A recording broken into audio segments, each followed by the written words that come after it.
আসসালামু আলাইকুম। শুরু করে দিয়েছি মহান আল্লাহর নাম নিয়ে। সো লাস্ট ক্লাসে আমরা আপনাদেরকে গ্রিড শিখাইছিলাম। সো আজকে আমরা মেনলি শিখাবো স্পেসিং এবং সাইজিং, যেটা আমাদের 11 নম্বর ক্লাস। সো আজকে স্পেসিং আমরা মেনলি প্যাডিং এবং মার্জিন শিখাবো, যেটা কিভাবে করাইতে হয়। আর সাইজিংয়ের মধ্যে হোয়াইট, মিন হোয়াইট, ম্যাক্স হোয়াইট, হাইট, মিন হাইট, ম্যাক্স হাইট এগুলো শিখাবো। সো আমরা বেশি কথা না বলে ধাপে ধাপে জিনিসগুলো শিখি। প্যাডিংটায় আমরা যখন সিএসএস করছিলাম, আমরা যদি ওভারঅল সব জায়গায় প্যাডিং দিতাম, আমরা প্যাডিং লিখে একটা সাইজ দিতাম। টেলউইন্ডে আমরা কীরকম করব, যে ওভারঅল একটা সাইজে দিতে চাই, তখন আমরা পি একটা হ্যাশ দিয়ে জাস্ট আমরা একটা নাম্বার দিয়ে দিলেই হবে। ফর এক্সাম্পল, আমি যদি এখন একটা নেই, এটাকে কি বলে, একটা H1 নেই।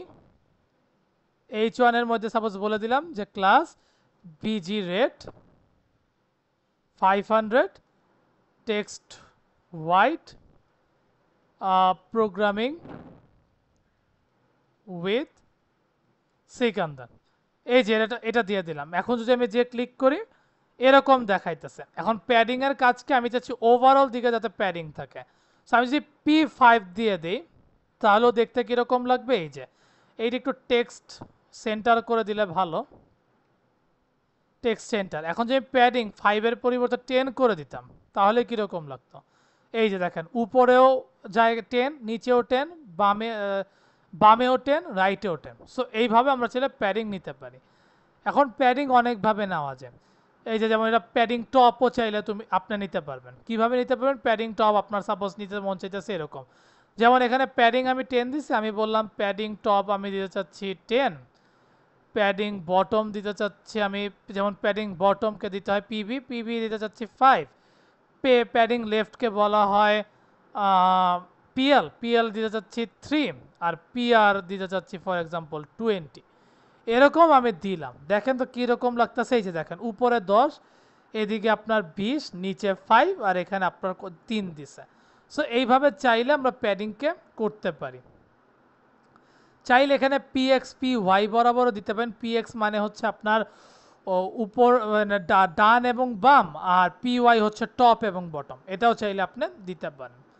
আর মার্জিন, যেই মার্জিনটার উপর আমরা অনেক দিন ধরে মানে একটু বিরক্ত প্রকাশই করছিলাম, যে মার্জিনকে কিভাবে কাজ করব। ফর এক্সাম্পল, আমি প্যাডিং দিলাম, যেখানে লরেম 100 ওয়ার্ড লিখলাম।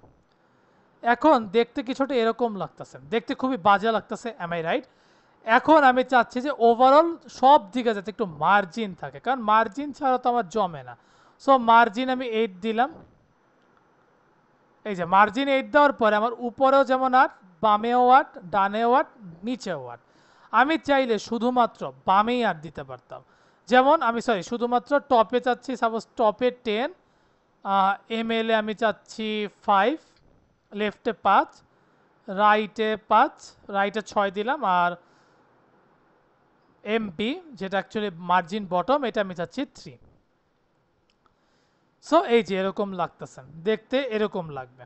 অথবা আপনি চাইলে শুধু এম এক্স এবং এম ওয়াই বরাবরও কাজ করতে পারেন। সাপোজ এম এক্স আপনি যাচ্ছেন 10, আর এম ওয়াই দিতে যাচ্ছেন 5, তাও হবে। দেখেন, এই যে 10 হচ্ছে উপর নিচ, ডানে বামে, আর এম ওয়াই হচ্ছে উপর নিচে। সো এইভাবে চাইলে আমরা মার্জিন এবং হাইটটা মানে প্যারিংটা করতে পারি। এখন আসেন হোয়াইটকে আমরা সংক্ষেপে লিখি ডাব্লিউ। আপনি চাইলে এখানে অনেক ধরনের লেখাও লিখতে পারেন, এখানে এক্সএস 3 এক্সএস যেরকম ইচ্ছা দিতে পারেন।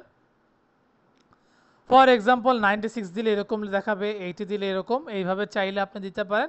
এটা আমি খুব আলোচনা করলাম না।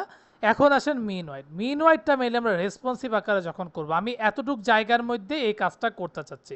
মিন ওয়াইড মিনিমাম একটা ওয়াইডের মাধ্যমে আপনাকে যেরকম করে দিবে, ম্যাক্স হাইট ওয়াইডের কাজ হচ্ছে ম্যাক্সিমাম জায়গা জুড়ে আপনাকে এই কাজটা করে দিবে। হাইটটা আমরা সবাই দেখছি, হাইট চাইলে আমরা কিভাবে দিতে পারি। এই যে হাইট, এরকমভাবেও দিতে পারবো। এগুলো আমি আশা করব, আমি কোনোটা করে দিচ্ছি না এই কারণে আমি চাচ্ছি যে আপনার প্রত্যেকটা স্টেপ বাই স্টেপ করে দেখবেন।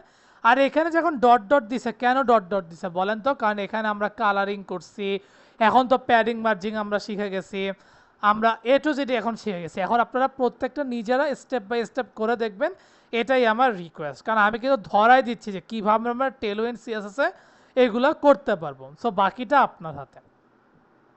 দেন মিন হাইটটা আমরা এটা এভাবে করতে পারবো, আর ম্যাক্স হাইট যতটুকু জায়গা ধরে আমার হাইটটা দরকার সেইটা। সো আশা করব আমার প্রত্যেকটা ক্লাসের টপিকগুলো আপনারা সুন্দর মতন বুঝতে পারছেন। আমি আবারও বলতেছি, আমি কিন্তু সব আপনাদেরকে করাই দেই নাই, তার একটাই রিজন, আমি যদি সব করাইও দেই আপনার করার আগ্রহ থাকবে না। আগ্রহটা যাতে থাকে তার জন্য আমি করে দেখাই নাই, কিন্তু আমি আপনাদেরকে একটা আইডিয়া দিয়ে দিতেছি এইভাবে চাইলে করতে পারেন।